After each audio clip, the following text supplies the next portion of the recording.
আসসালামু আলাইকুম রহমতুল্লাহ। প্রিয় বন্ধুরা, চলছে পবিত্র মাহে রমজান মাস। এই মহান মাসটির জন্য কিভাবে ইবাদত করবেন এবং সেহরি থেকে ইফতার পর্যন্ত কি কি আমল করবেন, কি কি দোয়া করবেন, আজকে সেরকম আমল ও দোয়া একসাথে আপনাদের খেদমতে পেশ করব ইনশাআল্লাহ।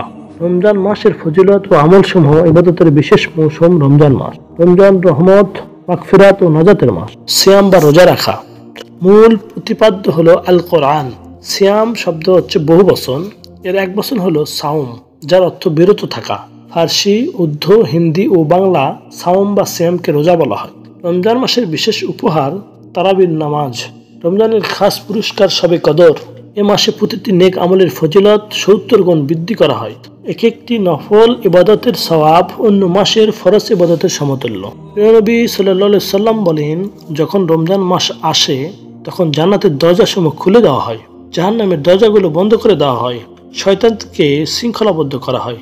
মাহে রমজান বছরের বাকি 11 মাস অপেক্ষা অধিক মর্যাদাশীল ও বরকতপূর্ণ মাস। এ মাসের বিশেষত্ব অনেক বেশি। রমজান মাসে মানুষ ও জিন জাতির মুক্তির সনদ কোরআন মাজিদ একত্রে লাহে মাহফুজ থেকে প্রথম আসমানে বাইতুল ইজ্জাতে অবতীর্ণ হয় এবং রাসূল করিম সাল্লাল্লাহু আলাইহি ওয়াসাল্লামের নিকট সর্বপ্রথম এ মাসে ওহী অবতীর্ণ হয়। কোরআন মাজিদে ইরশাদ হয়েছে, তরজমা রমজান মাসে হলো সে মাস যাতে নাজিল করা হয়েছে আল কোরআন, মানুষের জন্য হেদায়েত এবং সত্য পথ যাত্রীদের জন্য সুস্পষ্ট পথ নির্দেশ।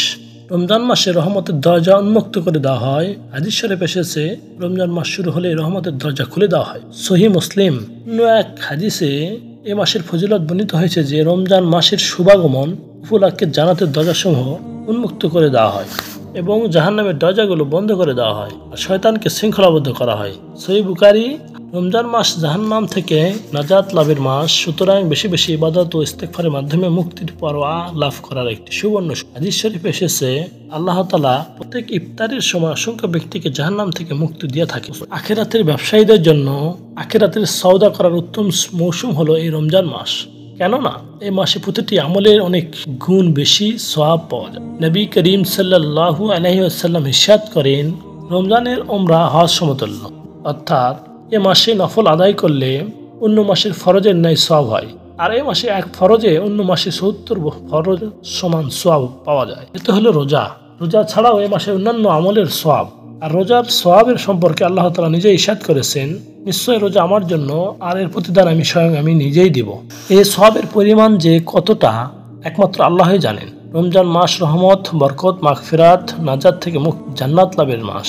তাই এমন মাস পেয়েও যে ব্যক্তি স্বীয় গুনাহ মাফ করতে পারল না, তার জন্য স্বীয় জিবরাইল আলাইহিস সালাম বদদোয়া করছেন। নবী করিম সাল্লাল্লাহু আলাইহি সাল্লাম রাহমাতাল লিল আলামিন হয়েও আমিন বলে সমর্থন জানিয়েছেন। হাদিস শরীফ এসেছে, নবী করিম সাল্লাল্লাহু আলাইহি সাল্লাম মিম্বরে উঠে আমিন আমিন আমিন বললেন। তাকে বলা হলো, হে রাসূল সাল্লাল্লাহু আলাইহি সাল্লাম, আপনি তো এরূপ করতেন না। নবী সাল্লাল্লাহু আলাইহি সাল্লাম ইরশাদ করেন, জিবরাইল আমাকে বললেন, পিতামাতা উভয়কে অথবা একজনকেও পেয়েও তাদের খেদমত করে জান্নাতে প্রবেশ করতে পারলো না। তখন আমি বললাম আমিন। তারপর তিনি বললেন, ওই ব্যক্তি ধ্বংস হোক যে রমজান পেয়েও নিজের গুনাহ মাফ করতে পারলো না। আমি বললাম আমিন। জিবরাইল আবারও বললেন, ওই ব্যক্তি ধ্বংস হোক যার নিকট আমার নাম আলোচিত হলো অথচ সে আমার উপর দরুদ পাঠ করলো না। আমি বললাম আমিন। আল্লাহ তাআলা আমাদের সকলকে রমজানের হক আদায় করার তৌফিক দান করুন এবং নবীজির অভিশাপ থেকে রক্ষা করুন, আমিন। রমজানের করণীয় রোজা। রমজান মাসে রোজা রাখা ফরজ, এটা রমজান মাসের বিশেষ আমল। সকল আদব রক্ষা করে পুরো মাস রোজা রাখা প্রত্যেক মুসলিমের কর্তব্য।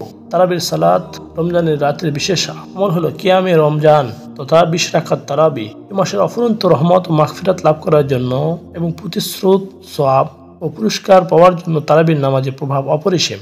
দান সাদকা সর্বাবস্থায় উৎকৃষ্ট আমল, কিন্তু রমজানে দান সাদকার গুরুত্ব অনেক বেড়ে যায়। হাদিস শরীফে এসেছে, রাসূলুল্লাহ সাল্লাল্লাহু আলাইহি সাল্লাম দুনিয়ার সকল মানুষ অপেক্ষা অধিক দানশীল ছিলেন। রমজান মাসে দানের হস্ত আরো প্রসারিত হতো। কোরআন মাজিদ তেলাওয়াত। রমজান মাস কোরআন অবতরণের মাস।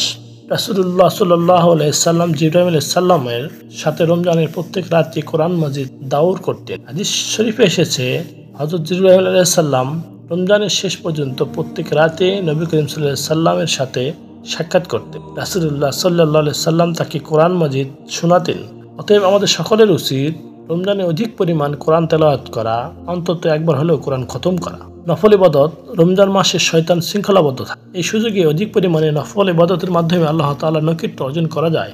এই মাসে যে কোনো ইবাদতের নিয়মিত করতে তেমন কোনো বেগ পেতে হয় না এবং পরবর্তী তা সহজেই অভ্যাসে পরিণত হয়। সুতরাং জিকির আজকারের সঙ্গে অধিক পরিমাণে অন্তত বিভিন্ন সময়ে নফল নামাজগুলো আদায় করা, যেমন ইশরাক ও তাহাজ্জুদ ইত্যাদি।